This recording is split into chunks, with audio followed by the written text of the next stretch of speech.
revealed as part of a trove of more than 124,000 leaked documents and correspondences from 2013 to 2017, dubbed the Uber Files. The admission gets to the core of how Uber became the globe-spanning transportation company it is today by breaking laws. The documents provide new details on aspects of the company that have come to light in recent years.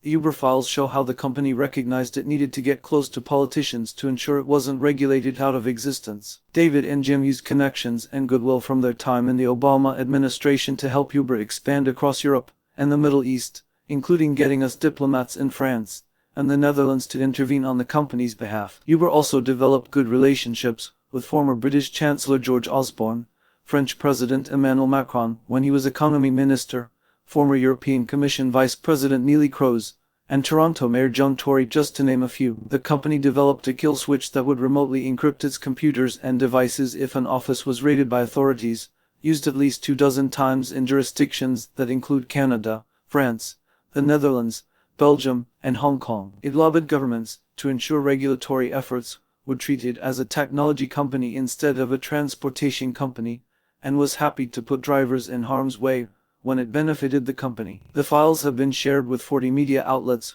which are expected to keep publishing in the coming days. Uber is already trying to get ahead of the bad press, reputational hit, and possible regulatory action. In the early years of the 2010s, Uber was ascendant, and much of the media couldn't get enough of it.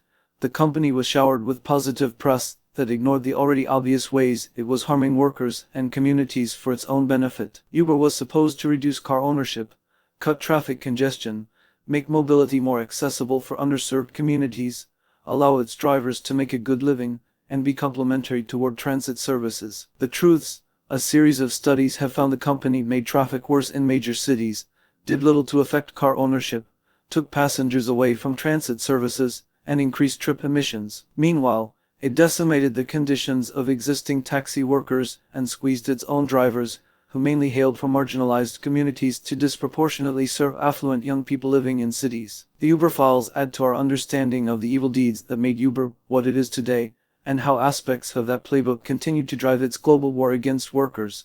We have an opportunity to correct a mistake made years ago. Uber's campaign to remake our transport system to serve its commercial imperatives, regardless of the consequences, should end here.